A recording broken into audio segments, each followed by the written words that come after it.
പിതാവിൻ്റെയും പുത്രൻ്റെയും പരിശുദ്ധാത്മാവിൻ്റെയും നാമത്തിൽ ആമേൻ. കർത്താവേ, നിന്റെ ഉന്നതമായ നാമത്തിന് സ്തോത്രം ചെയ്യുന്നു.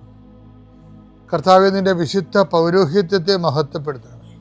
കർത്താവ്, ഈ പ്രഭാതത്തിലെ അങ്ങയുടെ മക്കളെ കാത്തു കൊതിച്ചിരിക്കുകയാണ് ഈശോയെ. നിന്റെ വലതുകരത്തിൻ്റെ ഒരാശീർവാദം കിട്ടാൻ വേണ്ടി. കർത്താവെ, ഇന്ന് യാത്രക്കൊരുങ്ങുന്ന ഓരോ മക്കളുണ്ട്. ഓരോ ഉദ്യമങ്ങളിലൂടെ മനസ്സിൽ വിചാരിച്ചുകൊണ്ട് പോണവരുണ്ട്. ഓരോ ലക്ഷ്യങ്ങൾ മനസ്സിൽ വെച്ച് പോകുന്നവരുണ്ട്. കർത്താവെ, നിന്റെ തിരുമുറുവാർന്ന് ആണിപ്പെടുതാന്ന് വലതുകരം മക്കളുടെ ശിരസ് വെക്കണമേ.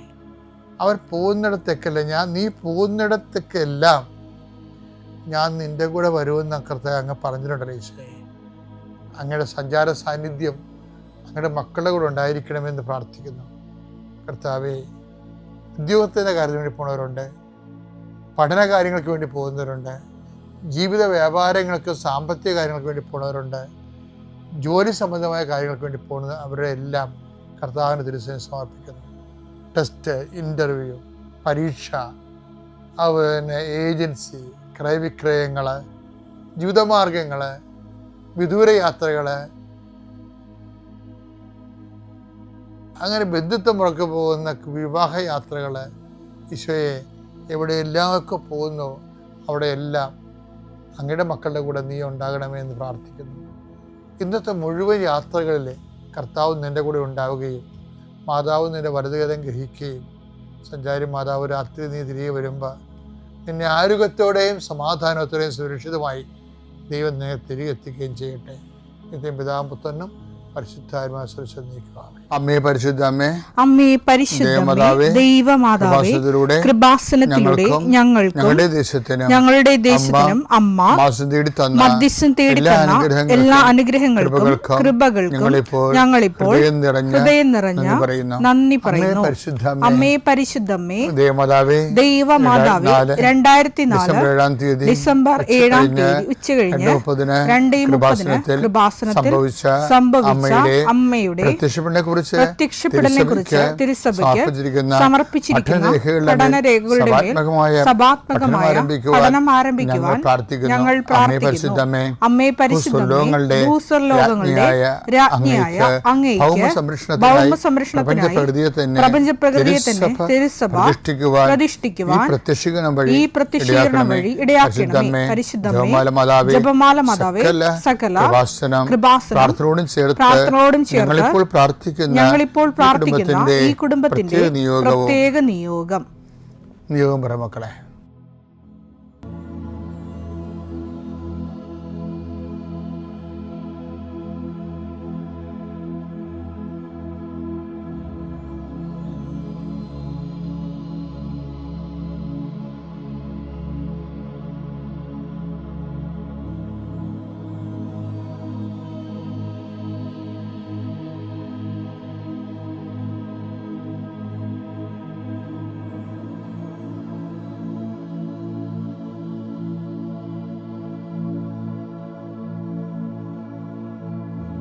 അമ്മയുടെ പ്രത്യക്ഷീകരണത്തിന്റെ ഈ അനുഗ്രഹവേളയിൽ ഞങ്ങൾക്ക് സാധിച്ചു തരുവാൻ കനിയണമേ. ആമേൻ. നമുക്കറിയാവോ, ഏറ്റവും കൂടുതൽ ധാർമ്മികമായി ഏറ്റവും കൂടുതൽ ആൻറ്റി ക്രിസ്ത്യൻ ആയിരിക്കുന്നത് ആരാണ്? ജനാധിപത്യ രാജ്യങ്ങളിലെ ജുഡീഷ്യറിയാണ് ശരിക്കും. നമ്മളിപ്പോൾ ഈ അലഹബാദിൽ നിന്നൊക്കെ കേൾക്കുന്ന കാര്യങ്ങളില്ലേ, ഇതെല്ലാം വെള്ളക്കാരൻ്റെ കോടതി നേരത്തെ തീരുമാനമായ കാര്യങ്ങളാണ്. ഒരു ഫെഡറൽ രാജ്യങ്ങളിൽ അവർ മനുഷ്യന് ഹ്യൂമനിസത്തിൻ്റെ പേരിൽ മനുഷ്യൻ്റെ സ്വാതന്ത്ര്യത്തിന് ഒരു ദൈവികത കൽപ്പിക്കും. എന്നിട്ട് അതിനെ മതത്തിൽ നിന്നും ദൈവവിശ്വാസം അടർത്തി മാറ്റും. മനുഷ്യൻ്റെ തനത് സ്വാതന്ത്ര്യത്തിന് പ്രാധാന്യം കൊടുക്കും. എന്ന് വെച്ചാൽ ജനാധിപത്യ രാജ്യങ്ങൾ, ഫെഡറൽ റിപ്പബ്ലിക്കുകൾ ചവിട്ടി തള്ളിക്കളയണത് ആരെയാണ്? ക്രിസ്തുവിനെ തന്നെയാണ് ചവിട്ടി മാറ്റുന്നത്. അപ്പോൾ ഇതിൻ്റെ വാങ്ങലാണ് ഇവിടുത്തെ കോടതി എടുത്തിരിക്കുന്നത്. നമ്മൾ അവിടെ വെള്ളക്കാരെ എന്തെങ്കിലും കാണിച്ചു കഴിഞ്ഞാൽ അത് നമുക്ക് ഇവിടെ കാണാൻ പറ്റും. യൂണിയൻ ജാക്കിൻ്റെ പതാക 47 നമ്മൾ ആ പതാക താത്തി എന്നൊക്കെ പറഞ്ഞിട്ട് കാര്യമില്ല. മാനസിക അടിമത്തങ്ങളും കൊളോണിയൽ അടിമത്തങ്ങളും ഇപ്പോഴും ജുഡീഷ്യറിയിൽ നിലനിൽക്കുകയാണ്. അത് നമ്മൾക്ക് നമ്മുടേതായിട്ടുള്ള ഒരു ജുഡീഷ്യറി, നമ്മുടെ രാജ്യത്തിൻ്റെ സംസ്കാരത്തിന് പറ്റിയൊരു ജുഡീഷ്യറി ആണ് നമ്മൾ ജനങ്ങളെ നമ്മുടെ ഭരണഘടനയിൽ നിന്ന് പ്രതീക്ഷിക്കുന്നത്. അല്ലാതെ ഒരു ഫെഡറൽ റിപ്പബ്ലിക്കിൻ്റെ മതേതരമായിട്ടുള്ളൊരു സെക്യുലർ മനുഷ്യൻ്റെ സ്വാതന്ത്ര്യത്തിൻ്റെ അടിസ്ഥാനത്തിലല്ല മാനുഷിക കാര്യങ്ങളെ പരിഗണിക്കേണ്ടത്. അപ്പം അങ്ങനെ വന്നിരിക്കുന്ന അങ്ങനെ ഒത്തിരിയേറെ നിയമങ്ങൾ ആ രീതിയിൽ ഈ കാലങ്ങളിൽ പടച്ചുവിട്ടിട്ടുണ്ട്. അത് വരണ നിസ്സാരമായ പ്രശ്നങ്ങളല്ല അത് വരുത്തണത്. പീലാത്തോസൊക്കെ ഇന്നും വളരെ ലൈവായിട്ട് ജഡ്ജിമാരുടെ കൂട്ടത്തിൽ ജീവിക്കുന്നുണ്ട്. ഞാൻ ജഡ്ജിയെ കുറ്റപ്പെടുത്തുകയല്ല, പക്ഷേ ഇതിൻ്റെ വരുന്ന ഒരു വിഷയം ഭരണഘടനയെ നിഷ്ക്രിയമാക്കി കളയുന്നുവെന്നും പാർലമെൻറ്റിനെ നിഷ്ക്രിയമാക്കി കളയും. ഇതിനാ ജുഡീഷ്യൽ ആക്ടിവിസം എന്ന് പറയുന്നത്. കാര്യം ഇതൊക്കെ തീരുമാനിക്കുന്നത് ജനങ്ങളുടെ ഒരു മാനസിക അവസ്ഥ കണക്കിലെടുത്തുകൊണ്ട് ജനങ്ങൾ ബില്ലാക്കുമ്പോഴാണ് ആ നിയമം വെച്ചുകൊണ്ട് ഇവരത് നിയമാനുസൃതമാണോ അല്ലേന്ന് പറയണത്. ഇപ്പം എവിടെയോ ലോകത്ത് മറ്റു രാജ്യങ്ങളിലുള്ള നിയമം വെച്ചുകൊണ്ടാണ് ഇവിടെ ഇന്ത്യയുടെ ജനങ്ങളെ വിധിക്കാൻ വരുമ്പോഴുണ്ടാകുന്നൊരു പ്രശ്നം. അത് ഭരണഘടന ഇനാക്ടിവേഷനായിട്ട് വരും. ഇത് നിസ്സാരമല്ല കാര്യങ്ങൾ. അത് നിങ്ങൾക്ക് എത്ര പേർക്ക് ഇത് മനസ്സിലായെന്നറിയത്തില്ല. ഇത് തന്നെ ക്രിസ്തുവിൻ്റെ കാലത്തും സംഭവിച്ചത്. നിയമപരമായിട്ട് ഇപ്പം അവരുടെ നിങ്ങൾ കൊണ്ടുപോയി നിങ്ങളുടെ നിയമം അനുസരിച്ച് വിധിച്ചു കൊള്ളാൻ പറയുന്നുണ്ടല്ലോ. അപ്പോൾ അവരുടെ നിയമങ്ങൾ പറയുന്നുണ്ട്. എന്താ പറയണത്? ഇവൻ സീസറിന് എതിരാണെന്ന് പറയും. പൊളിറ്റിക്കലൈസ് കർത്താവിനെ കൊല്ലുന്നതിന് വേണ്ടി പൊളിറ്റിക്കൽ സിവിൽ ലോ ഉപയോഗിക്കുന്നുണ്ട് ഇതിൻ്റെ അകത്ത് അന്നാസും കയ്യാഫാസും. കാര്യം അത് ഉപയോഗിക്കാൻ കാരണം അന്നാസിനും കയ്യാഫാസിനും റിലീജിയസ് ലോ ഉണ്ടെങ്കിലും ആളെ കൊല്ലാൻ പറ്റത്തില്ല. അപ്പം കൊല്ലാൻ വേണ്ടിയാണ് അന്നാസ് സീസറിൻ്റെ എതിരാളിയായിട്ട് ഈശോയെ ചിത്രീകരിക്കണത്. ഈശോ സീസറിൻ്റെ എതിരാളി അല്ല എന്നുള്ളത് ഹു ആർ യു,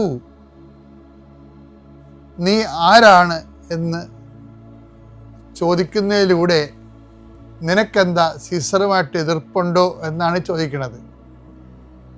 അപ്പോൾ ഈശോ പറയും, ഞാനും സീസറിൻ്റെ രാജ്യവുമായിട്ട് ബന്ധമില്ല, ഞാൻ ഈ ലോകത്തിൻ്റെതല്ല. അപ്പം തന്നെ പീലാത്തോസിൻ്റെ കാര്യം മനസ്സിലായി. പക്ഷെ പീലാത്തോസിന് ഈശോയുടെ ഒരു ലോകത്തിൻ്റെ കാര്യങ്ങളെക്കുറിച്ച് അയാൾക്ക് അറിവില്ല. പിന്നെ അയാൾ ചോദിക്കുന്നത്, അതുകൊണ്ടാണ് അയാൾ നീ ആരാണെന്ന് ചോദിക്കുന്നത്. അപ്പോൾ ഈശോ പറയും, ഞാൻ സത്യത്തിന് സാക്ഷ്യം വഹിക്കാൻ വന്നവനാണ്. അപ്പോൾ പീലാത്തോസ് പിന്നെയും കുഴയും. പീലാത്തോസ് ചോദിക്കും, ദെൻ വാട്ട് ഈസ് ട്രൂത്ത്, എന്താണ് സത്യം എന്ന് പറയും ചോദിക്കും. അപ്പോൾ കർത്താവ് തന്നെയാണ് സത്യം, ഐ ആം ദ ട്രൂത്ത് എന്ന് ഈശോ പറഞ്ഞിട്ടുണ്ട്. അപ്പോൾ അത് പീലാത്തോസിനോട് പറഞ്ഞിട്ട് കാര്യമില്ലാത്തത് കൊണ്ട് കർത്താവ് മൗനനായി നിന്നു. അപ്പോൾ ക്ലോഡിയ കയറി വരും. ക്ലോഡിയ പരവേശപ്പെട്ട് സങ്കടപ്പെട്ട് വരും. പീലാത്തോസിൻ്റെ ഭാര്യ, ഈ മനുഷ്യൻ്റെ മേൽ ശ്രദ്ധ വേണം, അദ്ദേഹം കാരണം ഞാൻ ഒത്തിരി പേരെ സ്വപ്നത്തിൽ ക്ലേശം അനുഭവിച്ചു, അവൻ നീതിമാനാണ്. ക്ലോഡിയ അത് പറയുമ്പോൾ പീലാത്തോസും പറഞ്ഞു, എനിക്കറിയാം ക്ലോഡിയ, ഇയാൾ നീതിമാനാണ്.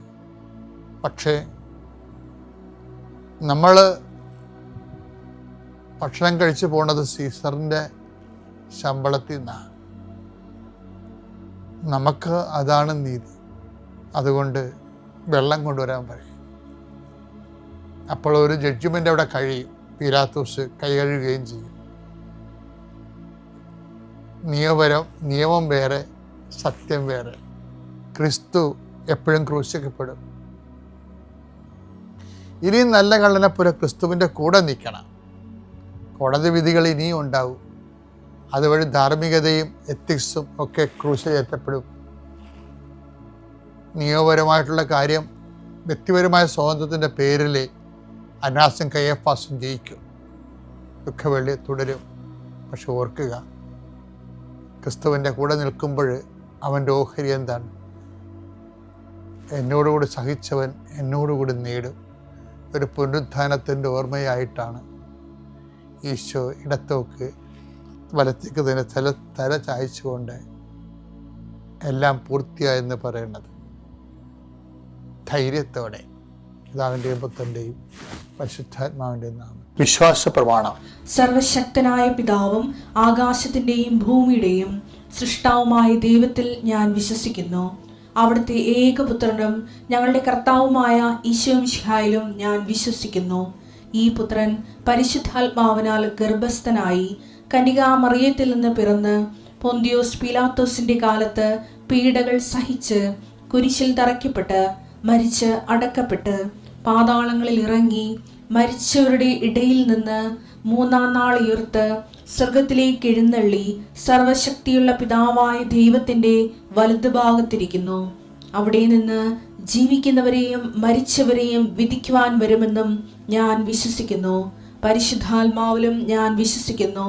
വിശുദ്ധ കത്തോലിക്കാ സഭയിലും പുണ്യവാന്മാരുടെ ഐക്യത്തിലും പാപങ്ങളുടെ മോചനത്തിലും ശരീരത്തിന്റെ ഉയർപ്പിലും നിത്യമായ ജീവിതത്തിലും ഞാൻ വിശ്വസിക്കുന്നു.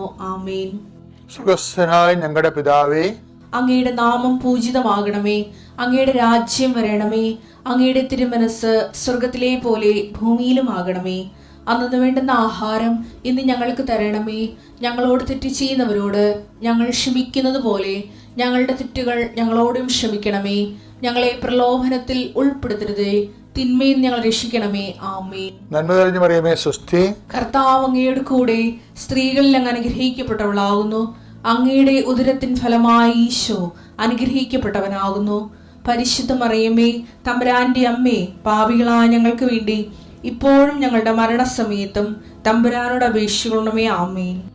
അതിൽ ഒരു മാസത്തിൽ എനിക്കും തന്നിട്ടുണ്ടെങ്കിൽ അമ്മ ഇതിലെന്തെങ്കിലുമൊക്കെ സംസാരിക്കും. Price the Lord. ഹല്ലേലൂയ. അതിന് കോയമ്പത്തൂർ ഇരുന്ന് അരമണിക്കൂർ മെസ്സേജിൽ തലേദിവസം വന്ന് ഇവിടെ താമസിച്ചാണ് മെസ്സേജ് പറയണത്. അപ്പം നിങ്ങളൊക്കെ എനിക്ക് വേണ്ടി പ്രാർത്ഥിക്കണം. ഹല്ലേലൂയ. അപ്പം അമ്മ ഹൃദയത്തിൽ സൂക്ഷിച്ചത് കൊണ്ടാണ് അമ്മയുടെ ജീവിതത്തിൽ വചനം നിറവേറിയത്. Price the Lord. വാഗ്ദാനങ്ങൾ നിറവേറിയതിൻ്റെ കാരണം ഹൃദയത്തിൽ സൂക്ഷിക്കുക എന്ന് വെച്ചാൽ ധ്യാനിക്കുക. എങ്ങനെയാണെന്ന് വെച്ചാൽ എന്ത് ജീവിതത്തിൽ സംഭവിച്ചാലും ബൈബിളിൽ എന്താ എഴുതിയിരിക്കണം അത് ഓർത്തെടുക്കണം, തേടിയെടുക്കണം. Praise the Lord. അത് യെശയ്യാ 34:16 ഞാൻ പറഞ്ഞല്ലേ, അത് തേടിയെടുക്കണം. ഈ ബൈബിളിൽ ഇരുന്ന് തേടിയെടുക്കണം. അത് പരിശുദ്ധാത്മാവ് സഹായിക്കും.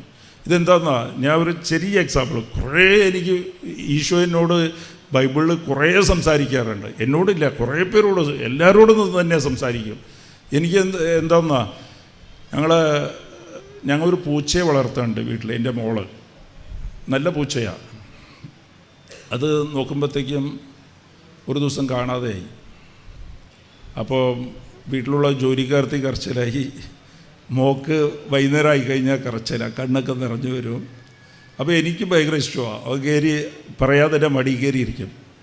സിമ്പിളായിട്ടുള്ള കാര്യമാണ്. പക്ഷേ വചനം എന്താണെന്ന് നിങ്ങൾ മനസ്സിലാക്കണം, വചനത്തിൻ്റെ ശക്തി. അപ്പോൾ 10 ദിവസം ആയപ്പോഴത്തേക്കും നെറ്റിലിട്ട് നോക്കിയപ്പോഴത്തേക്കും 4-5 ദിവസം ഒരാഴ്ച വരെ ഉണ്ടാവും, ഇല്ലെങ്കിൽ അത് ചത്തിട്ടുണ്ടാവും എന്ന് പറഞ്ഞു. അപ്പോൾ സങ്കടമായി. അവനെ കാണണമെന്ന് ആഗ്രഹം തോന്നി. അപ്പോൾ ഞാൻ ഒരു ദിവസം ഇങ്ങനെ ഇരുന്ന് പ്രാർത്ഥിച്ചുകൊണ്ടിരിക്കുമ്പോൾ, ബൈബിൾ വായിക്കുമ്പോൾ, ഈ ലോകത്തിൽ ദൈവം സൃഷ്ടിച്ചപ്പോൾ മീനിനെയും പക്ഷികളെയും മൃഗങ്ങളെയെല്ലാം അതിൻ്റെ എല്ലാം അധികാരം മനുഷ്യന് കൊടുത്തിട്ടുണ്ട്. മനുഷ്യനെ സൃഷ്ടിച്ചപ്പോൾ അത് ജെനിസിസ് 1:27 27-28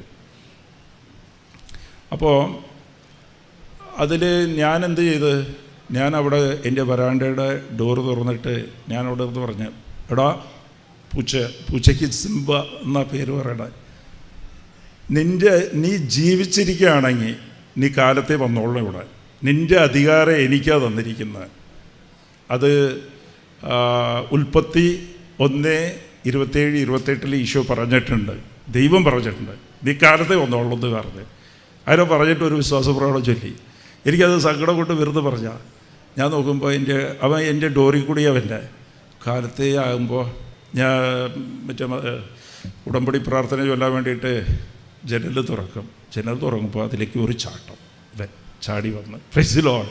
അപ്പോൾ ഒരു വചനത്തിൻ്റെ ശക്തിയാണ് പറയണത്. ശരി, ഇതുപോലെ കുറേ ഞാൻ ഇതുപോലെ ജസ്റ്റ് ഇപ്പോൾ ഓർമ്മ വന്നുകൊണ്ട് ഞാൻ അത് പറഞ്ഞതാണ്. അപ്പോൾ ഇതാണ് ഹൃദയത്തിൽ സൂക്ഷിക്കുക, ഏത് കാര്യത്തിലും ഹൃദയത്തിൽ. അപ്പോൾ ഭർത്താവ് ഒച്ച എടുത്തുകൊണ്ടിരിക്കുക, അല്ല ഭാര്യ എടുത്തിരിക്കുക. അപ്പോൾ അമ്മ അപ്പം തന്നെ വചനം ഓർക്കണം, നിൻ്റെ യുദ്ധം എഫെസ്യർ 6:12 നിൻ്റെ യുദ്ധം മാംസത്തോടോ രക്തത്തോടോ ഇല്ല, പിശാചിനോടാ. ഇത് അവളില്ല ചെയ്യുന്നത്, അവനില്ല ചെയ്യുന്നത്, അത് ചെയ്യുന്നത് പിശാചാണ് ചെയ്യിപ്പിക്കുന്നത്. Praise the Lord. പിന്നെ 70 പ്രാവശ്യം ക്ഷമിക്കുക, അവർക്ക് വേണ്ടി പ്രാർത്ഥിക്കുക. നിന്നെ വിഷമിപ്പിച്ചിട്ടുണ്ട്, ഭർത്താവിന് വേണ്ടി പ്രാർത്ഥിക്കുക, ഭാര്യയ്ക്ക് വേണ്ടി പ്രാർത്ഥിക്കുക, തിരിച്ച് നീ മിണ്ടരുത്, നീ അവർക്ക് വേണ്ടി പ്രാർത്ഥിക്കുക, അനുഗ്രഹിക്കുക. മക്കളോട് പറയരുത്. എത്ര മക്കൾ ഇന്ന് ഈ അനുസരിക്കാതിരിക്കണതിൻ്റെ കാര്യം ഒന്ന് കേട്ടോളൂ. അമ്മമാർ അച്ഛനെക്കുറിച്ച് കുറ്റം മക്കളോട് പറഞ്ഞു കഴിഞ്ഞാൽ അത് അവിടെ പിശാച് പ്രവർത്തിക്കും. Price the Lord. നുണ പറയരുത്. നുണയുടെ പിതാവാണ് പിശാച്. നുണ പറയുമ്പോൾ അവിടെയും പിശാച് ഇറങ്ങി പറയും. എവിടെ ഏത് വാക്കിലാണ് നിങ്ങൾ നുണ പറയുന്നതോ ശ്രദ്ധിച്ചോളണം. ഇതൊക്കെ ശ്രദ്ധിച്ചോ. അവിടെ അമ്മ വാതിൽ തുറന്ന് വെച്ചിരിക്കുക, പിശാചിന് വാതിൽ തുറന്ന് വെച്ച്. അമ്മ ചിലപ്പോൾ വെറുതെ പറയും. അമ്മ എന്തെങ്കിലും ആരെങ്കിലും ഫോണിൽ വിളിച്ചിട്ട് എവിടെയാണെന്ന് ചോദിച്ചാൽ, അതായത് ഞാൻ ഒരു കാര്യമായിട്ടിരിക്കുക, പുറത്താണ്, വീട്ടിലായിരിക്കുന്നത്. ഞമ്മ എന്തിനാ പുറത്താണെന്ന് പറഞ്ഞാൽ നമുക്കും അറിയില്ല, എന്തിനാ അങ്ങനെ പറഞ്ഞെന്നും അറിയില്ല. Price the Lord. അത് സ്വഭാവമാണ്. ഞാനിപ്പോൾ പുറത്താണ്, കുറച്ച് ബിസിയാണ്, അങ്ങനെയൊക്കെ അമ്മ പറയും. പക്ഷെ അവിടെയൊക്കെ അമ്മ വാതിൽ തുറന്ന് വെക്കുക. കുറച്ച് കഴിഞ്ഞാൽ വഴക്കുണ്ടാകാൻ ചാൻസ് ഉണ്ട്, ഇല്ലെങ്കിൽ എന്തെങ്കിലും കുഴപ്പമുണ്ടാകാൻ ചാൻസ്. അപ്പം തന്നെ അനുദപിച്ച് പറ്റുമെങ്കിൽ തിരിച്ചു വിളിക്കണം. ഇല്ല, ഞാൻ അങ്ങനെ പറഞ്ഞു പോയതാ, ഞാൻ ഇവിടെ തന്നെയാണ്, വീട്ടിലാണ്, എന്താ കാര്യം. അങ്ങനെ ശീലിച്ചാൽ മതി. ചെറിയ കാര്യത്തിൽ നിന്ന് ശീലിക്കുമ്പോൾ നിങ്ങൾ ഉടമ്പടിയിലാണ്. Price the Lord. ദൈവവചനം പാലിക്കാനാണ്. അപ്പം നിങ്ങൾ അതിന് അർഹരാണ്. മറ്റുള്ളവർക്ക് വചനം പറഞ്ഞു കൊടുക്കാൻ എങ്ങനെയാണെന്ന് വെച്ചാൽ, നിങ്ങളിങ്ങനെ ജീവിക്കുമ്പോൾ നിങ്ങളുടെ വ്യത്യാസം വരുമ്പോൾ ഇവിടെ എന്താണെന്ന് വെച്ചാൽ, നിങ്ങൾ ഉടമ്പടി എടുക്കും. ഭർത്താക്കന്മാർ പറയും, നീ എപ്പോഴും നിനക്ക് പ്രാർത്ഥനയാണല്ലോ, ഏത് സമയത്തും ഉടമ്പടിയാണല്ലോ, നീ അത് പ്രാർത്ഥനയൊക്കെ നിർത്ത്. എത്ര പേരെ എന്നെ കൗൺസിലിംഗ് അങ്ങനെ വിളിച്ച് പറയുന്നത്. അതിൻ്റെ കാര്യം എന്താണെന്ന് വെച്ചാൽ, നിന്നിൽ മാനസാന്തരം കണ്ടിട്ടില്ല. ഭർത്താവ് ഒന്ന് വെച്ചെടുത്താൽ നീ 4 ചീത്തി അങ്ങോട്ട് തിരിച്ചു വിളിക്കണം. അതേപോലെ ഭർത്താവ് ഇങ്ങോട്ടും പറയുക, ഉടമ്പടി എടുത്ത ഭർത്താവ് ഇങ്ങോട്ടും പറയുക. ക്ഷമിക്കാനേ അറിയില്ല, മുഖം വിരിപ്പിച്ച് അങ്ങോട്ട് മിണ്ടേയില്ല, ഒന്നുമില്ല, പോയി സംസാരിക്കില്ല. സംസാരിച്ച് കഴിഞ്ഞാൽ പോണെന്ന് പറയും. ഹല്ലേലൂയ. അതേപോലെ വാക്കുകൾ, ചീത്ത വാക്കുകൾ, അത് പറയുക, ഇത് പറയുക, പിറുപിറുപ്പ്, കരച്ചിൽ, ബഹളം. അപ്പോൾ ഇതെല്ലാം നിന്നിൽ എന്ത് വ്യത്യാസം കണ്ട്. നിൻ്റെ വീട്ടിൽ മാനസാന്തരം കിട്ടിയില്ലെങ്കിൽ അമ്മ കൊണ്ടുപോയിട്ട് പുറത്ത് കൊണ്ടുപോയിട്ട് പത്രം കൊടുത്തിട്ട് ആയിരിക്കും മാനസാന്തരം ഉണ്ടാകാനാ? നിന്നെ കാണുമ്പോൾ അയൽക്കാരെങ്ങനെയാന്ന് അവർ തിരിച്ചു വരിക. ഈശോനെ എങ്ങനെ അറിയുക? നിൻ്റെ സ്വഭാവം എപ്പോഴും വീടിൻ്റെ അകത്ത് ഒച്ചയും ബഹളവും കരച്ചിലും പ്രശ്നവും. അതുപോലെ നീ ആ വീട്ടുകാരായിട്ട് സംസാരിക്കില്ല, ഇവരായിട്ട് സംസാരിക്കില്ല. എൻ്റെ ഇപ്പുറത്തെ വീട്ടുകാരോട് പോയിട്ട് നീ പത്രം കൊടുത്തു കഴിഞ്ഞാൽ അവർക്ക് എങ്ങനെ വിശ്വാസം അറിയാം? അത് പേപ്പറിൻ്റെ വാല്യൂ മാത്രമേ ഉള്ളൂ അതിന് അവർ കാണുന്നത്. ഒരു മാനസാന്തരം ഉണ്ടാകാൻ പോണില്ല അവർക്ക്. നിനക്ക് വ്യത്യാസം വന്ന് നിന്നിൽ ഈശോനെ കണ്ടു കഴിഞ്ഞാൽ നീ മറ്റുള്ളവർക്ക് ഈശോനെ കാണിച്ചു തരാം. നീ എങ്ങനെയാ ഇങ്ങനെ എന്ന് അവർ ചോദിക്കും. എന്ത് വന്നാലും നിന്നെപ്പോലെ എനിക്ക് ആകണമല്ലോ എന്ന് പറഞ്ഞാൽ അതിന് ഈശോനെ അറിയണം. നീ ഉടമ്പടി എടുക്കണം. ഈശോ ഇതാണ് നിനക്ക് പറയാൻ പറ്റണം. അതാണ് സുവിശേഷം അറിയിക്കുന്നത്. നീ 70 പ്രാവശ്യം ക്ഷമിക്കണം, കുറ്റം പറയരുത്. ആരെങ്കിലും നിന്നെ ദ്രോഹിച്ചാൽ അവർക്ക് വേണ്ടി പ്രാർത്ഥിക്കണം, അനുഗ്രഹിക്കണം. പിറുപിറുക്കരുത്, സന്തോഷമായിട്ടിരിക്കുക. Praise the Lord. നിൻ്റെ സന്തോഷം കാണുമ്പോൾ മറ്റുള്ളവർക്ക് തോന്നണം, നീ എങ്ങനെയാണ് സന്തോഷം? നിനക്ക് ഇത്രയും പ്രശ്നമുണ്ടെന്ന് അറിയാമല്ലേ, ബാങ്ക് ജപ്തിയാവുമല്ലോ, നീ മാത്രം എങ്ങനെയാണ് ഇങ്ങനെ സന്തോഷത്തിലിരിക്കുന്ന മറ്റുള്ളവർ ചോദിക്കും നിന്നോട്. ചോദിക്കുമ്പോൾ നിനക്ക് പറയണം, എൻ്റെ കൂടെ ഈശോ ഉണ്ട്. ഇതൊന്നും എനിക്ക് വലിയ പ്രശ്നമില്ല, എൻ്റെ ഈശോ നോക്കിക്കോളും. Price the Lord. ഹല്ലേലൂയ. അപ്പം ഇതുപോലെ ഈശോയായിട്ട് ജീവിക്കണമെങ്കിൽ എന്ത് ചെയ്യണം? ഈശോ പറഞ്ഞാൽ, എന്നെ സ്നേഹിക്കുന്നവർ എൻ്റെ വചനം പാലിക്കും. പാലിക്കും എന്ന് പറഞ്ഞാൽ വചനം ജീവിക്കും. അനുസരിക്കും എന്ന് പറഞ്ഞാൽ ജീവിക്കുന്നതാണ്. അതിന് ഈശോയ്ക്കറിയാം അത് വലിയ ബുദ്ധിമുട്ടാണ്. ഈശോ ഇതിൽ പറയണത്, ഇത് യോഹന്നാൻ 14:15 പറയണം, എന്നെ സ്നേഹിക്കുന്നവർ എൻ്റെ വചനം പാലിക്കും എന്ന് ഈശോ പറഞ്ഞിട്ട് 14:15 യോഹന്നാൻ 14:15 പറയണം. 16 ഈശോ പറയണത്, ഇതിനു വേണ്ടി ഞാൻ നിനക്കൊരു സഹായകനെ അയക്കും. 16 പറയുക. അപ്പോൾ വചനം പാലിക്കാൻ സഹായകനെ അയക്കുമെന്ന് ഈശോയുടെ വാഗ്ദാനമാണ്. നിങ്ങൾ ആ വാഗ്ദാനത്തെ കയറി പിടിക്കുക. ആ വാഗ്ദാനത്തെ കയറി പിടിച്ചിട്ട്, ഈശോയെ നുണ പറയാതിരിക്കാൻ എനിക്ക് പരിശുദ്ധാത്മാവിനെ തന്നെ, ക്ഷമിക്കാൻ എനിക്ക് പരിശുദ്ധാത്മാവിനെ തന്നെ, എൻ്റെ ഭർത്താവിനെ അനുസരിക്കാൻ എനിക്ക് പരിശുദ്ധാത്മാവിനെ തന്നെ, പ്രൈസ് ദി ലോർഡ്, എൻ്റെ മക്കളെ ക്ഷമിക്കാൻ, അവർക്ക് വേണ്ടി പ്രാർത്ഥിക്കാൻ പരിശുദ്ധാത്മാവിനെ തന്നെ. ഞാൻ അവരോട് എന്താ ഈശോ പറഞ്ഞിട്ടുള്ളതാ 5:23 മത്തായി 5:23, നിന്നോടായിരിക്കെങ്കിലും വിഷമമുണ്ടെങ്കിൽ നീ പോയി രമ്യപ്പെടുക. നിനക്ക് വിഷമം ഉണ്ടായിട്ടില്ല, മറ്റുള്ളവർക്ക് നിന്നോട് എന്ത് കാരണത്തിന് വേണമെങ്കിലും വിഷമം ഉണ്ടാകാം, പ്രൈസ് ദി ലോർഡ്. പക്ഷേ അവരോട് പോയി സംസാരിക്കാൻ എനിക്ക് പരിശുദ്ധാത്മാവിനെ തന്നെ, പ്രൈസ് ദി ലോർഡ്.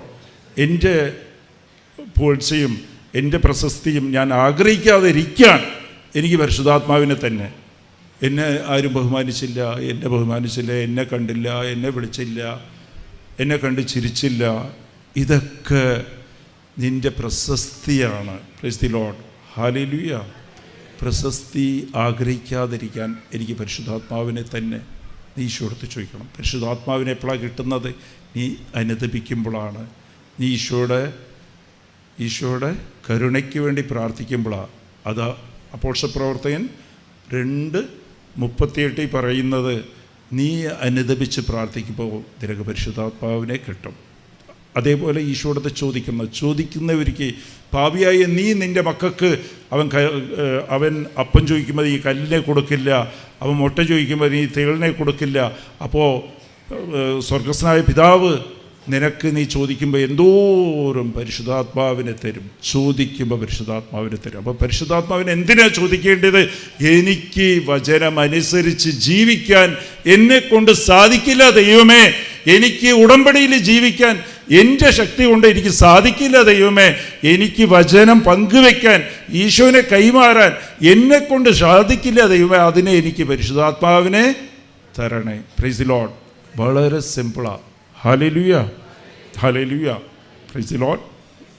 അമ്മ മാതാവേ, ഈ മക്കളെല്ലാം ഞാൻ സമർപ്പിക്കുകയാണ്. അമ്മ, നീ ഞങ്ങളോട് സംസാരിച്ചു, വചനത്തിൽ ജീവിക്കാൻ ഞങ്ങളെ അനുഗ്രഹിക്കണേ. ഞങ്ങളെല്ലാം ഈ നിമിഷം പരിശുദ്ധാത്മാവാൽ നിറയ്ക്കണേ.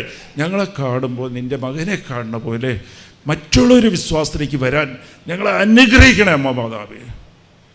Price the Lord. ഹല്ലേലൂയ. നമ്മ ദൈവ സാന്നിധ്യത്തിലാണെന്നുള്ളൊരു ബോധ്യം, അമ്മയുടെ മുമ്പിലാണ്, അമ്മയുടെ സാന്നിധ്യം ഉണ്ടെന്നുള്ളൊരു ബോധ്യത്തിലിരിക്കുക, സന്തോഷമായിരിക്കുക. ആ ബോധ്യം എങ്ങനെയാണ്? ബോധ്യമുള്ളവർ സന്തോഷമായിരിക്കും, ബോധ്യമില്ലാത്തവരാണ് സങ്കടത്തിലിരിക്കുക. ഞാൻ എപ്പോഴും എൻ്റെ സ്പീച്ചിൻ്റെ മുമ്പ് അത് പറയാറുണ്ട്. എപ്പോഴും സന്തോഷമായിരിക്കുക, അത് കൽപ്പനയാണ് ദൈവത്തിൻ്റെ. ഇല്ലാതെ സന്തോഷമായിട്ട് ഇരിക്കാൻ വേണ്ടിയിട്ടില്ല. അതെങ്ങനെ സന്തോഷമായിരിക്കുമെന്ന് പറഞ്ഞാൽ അതിനൊറ്റ കാര്യമുള്ളൂ, ഞാൻ ദൈവത്തിൻ്റെ മുമ്പിലാണ്. എൻ്റെ പ്രശ്നം, എന്നെക്കുറിച്ചുള്ള കരുതലും, അത് ഏറ്റവും കൂടുതൽ എന്നെക്കാളും, എൻ്റെ അമ്മയെക്കാളും, എൻ്റെ പ്രിയപ്പെട്ടവരെക്കാളും, ആരെക്കാളും കൂടുതൽ എൻ്റെ ദൈവത്തിനുണ്ട്. എന്നെ ഏറ്റവും കൂടുതൽ സ്നേഹിക്കുന്ന എൻ്റെ ദൈവമാണ്, ആരെക്കാളും. ഒരു ബോധ്യം വേണം. പിന്നെ എൻ്റെ ജീവിതത്തിൽ വിശ്വാസം വേണം. എൻ്റെ ജീവിതത്തിൽ എൻ്റെ ദൈവം അറിയാതെ ഒന്നും നടക്കില്ല. എല്ലാം എൻ്റെ ദൈവത്തിന് അറിയാം. എൻ്റെ ദൈവത്തെക്കൊണ്ട് എല്ലാം സാധ്യമാണ്. പിന്നെ ഇപ്പോൾ ഞാൻ വിഷമിച്ചുകൊണ്ടിരിക്കുന്ന കാര്യങ്ങളും അത് സന്തോഷിക്കേണ്ട കാര്യമാണ്. എനിക്ക് പ്രതികൂലമായിട്ട് തോന്നിയിട്ടുള്ള എല്ലാം ഞാൻ സന്തോഷിക്കേണ്ട കാര്യമാണ്. എന്തുകൊണ്ടെന്നാൽ അതെല്ലാം എൻ്റെ ദൈവത്തിൻ്റെ വാഗ്ദാനമാണ്. അത് നന്മയ്ക്കായി മാറ്റും. സ്നേഹിക്കുന്നവർക്കെല്ലാം ദൈവം എല്ലാം നന്മയ്ക്കായി മാറ്റും. ദൈവം സ്നേഹിക്കേണ്ടത് നിങ്ങളും സ്നേഹിച്ചാൽ മതി. നമ്മൾ ഉടമ്പടിയിലാണ്. ഉടമ്പടി എടുക്കാൻ വന്നിരിക്കുക. ഉടമ്പടി എന്ന് പറഞ്ഞാൽ ദൈവത്തിലിരുന്ന് അകന്നിരുന്ന നമ്മ ദൈവത്തിൻ്റെ സ്വന്തം ആകാൻ വന്നിരിക്കുക. യാക്കോബ് 4:8 പറയുന്നത്, നീ ദൈവത്തിലേക്ക് അടുത്താൽ ദൈവം നിന്നോടടുക്കും. ദൈവത്തിലേക്ക് അടുക്കുന്നതാണ് ഉടമ്പടി. അത് ഉടമ്പടി ഒരു ജീവിതമാണ്. ഇല്ലാതെ നമ്മളൊരു 5-6 കാര്യം നടക്കാൻ വേണ്ടിയിട്ടില്ല. അതിലേക്ക് തുടങ്ങി ആ അനുഭവം പ്രാപിച്ച് നമ്മൾ ഉടമ്പടിയായിട്ട് ജീവിക്കുക.